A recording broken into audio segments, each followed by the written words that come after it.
నెల్లూరు నగరపాలక సంస్థ పరిధిలోని 7వ డివిజన్లో ఇన్ఛార్జ్ మేయర్ రూప్ కుమార్ యాదవ్, కమిషనర్ వైభవ్ నందన్ గురువారం సుడిగాలి పర్యటన చేపట్టారు. తోటపడి, weavers colony, Rythu Bazar road తదితర ప్రాంతాల్లో పర్యటించి పారిశుద్ధ్య నిర్వహణను పర్యవేక్షించారు. ప్రధానంగా ట్రాఫిక్ రద్దీ ఎక్కువగా ఉండే మైపాడు గేటు రోడ్డు మరియు స్టోర్ మిల్లు ప్రాంతాల్లో రవాణా సౌకర్యాలను మెరుగుపరచడంపై అధికారులకు కీలక ఆదేశాలు జారీ చేశారు.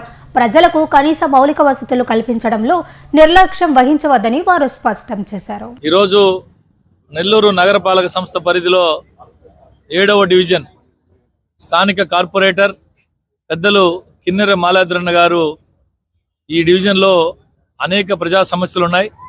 వాటన్నింటినీ మీరు కమిషనర్ గారు వచ్చి చూసి విజిట్ చేసి దీనికి పరిష్కారం చూపాలని చెప్పి కోరిన పిదప కమిషనర్ గారు, అన్ని శాఖల అధికారులు, engineering, town planning, health section, revenue అన్ని శాఖల అధికారులను తీసుకొని ఈరోజు ఈ డివిజన్ పర్యటన చేయడం జరిగింది. అనేక విషయాలు స్థానిక కార్పొరేటర్ గారు మా దృష్టికి తీసుకొచ్చారు. ప్రధానంగా ఈ స్టోర్ మిల్ అనుకున్న రోడ్డు, ఆ రోడ్డు చాలా చిన్నదిగా ఉంది.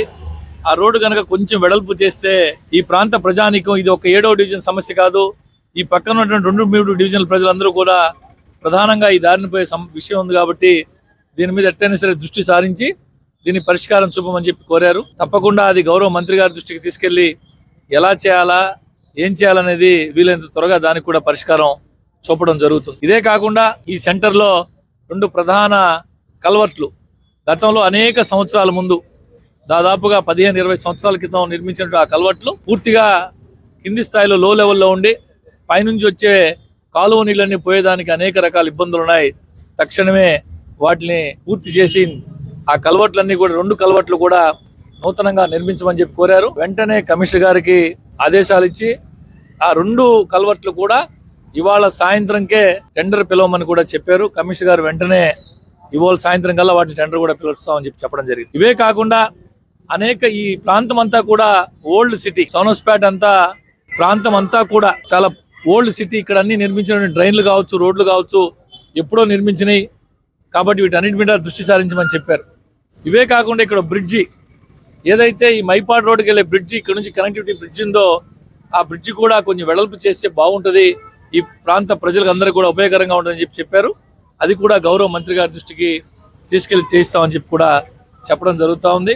ఇవే కాకుండా బాగా అనుభవం ఉన్నటువంటి కార్పొరేటర్, దాదాపు 30-40 సంవత్సరాలు కార్పొరేషన్ లో పనిచేసి కార్పొరేషన్ మీద పూర్తి స్థాయి అవగాహన అన్ని ఉన్నటువంటి ఒక ప్రజాప్రతినిధిగా ఉంటే ఎలా ఉంటుందో చూపిస్తున్నాడు మాలాద్రన్న. నిత్యం ప్రజలకు ఏం చేయాలా, ప్రజలకు ఏ రకాల అవసరాలు ఉన్నాయి, ఏం చేస్తే వాళ్ళ మన్నలను మనం పొందగలుగుతామని చెప్పి అటు మంత్రి గారి దగ్గర నుంచి, మా దగ్గర నుంచి, కమిషనర్ గారి దగ్గర నుంచి అందరితో నిత్యం మాట్లాడి, అవసరమైతే వాళ్ళతో గట్టిగా మాట్లాడి ఆ ప్రాంత అభివృద్ధి కోసం పనిచేస్తున్నటువంటి మాలాద్రని మీరందరూ ఆశీర్వదించాలని చెప్పి సందర్భంగా విజ్ఞప్తి చేశారు. 7వ డివిజన్లో డ్రైన్స్ కానివ్వండి, రోడ్లు కానివ్వండి, కొన్ని సమస్యలు, ప్రజలు చాలా సమస్యల మీద చెప్పడం జరిగింది. ఆ సమస్యలన్నీ మన మేయర్ రూప్ కుమార్ యాదవ్ గారికి, కమిషనర్ గారి దృష్టికి తీసుకురావాలనే ఉద్దేశంతో ఈరోజు సారు వాళ్ళని, మేయర్ గారిని, కమిషనర్ గారిని ఇన్స్పెక్షన్కి రమ్మని చెప్పి ఇన్వైట్ చేయడం జరిగింది. వాళ్ళు మా ఆహ్వానాన్ని స్వీకరించి ఈరోజు మేయర్ గారు, కమిషనర్ గారు మా వార్డులో అన్ని వీధులు పర్యటించడం జరిగింది.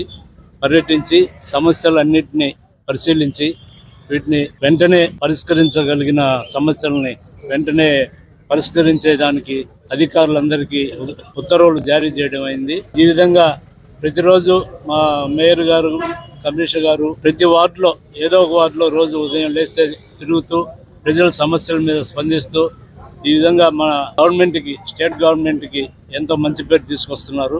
కాబట్టి ప్రజలందరూ ఏమైనా సమస్యలు ఉన్నా కూడా వెంటనే మా దృష్టికి తీసుకొస్తే మేయర్ గారికి, కమిషనర్ గారి దృష్టికి తీసుకెళ్ళి వెంటనే పరిష్కరిస్తామని చెప్పి తెలియజేస్తున్నాం.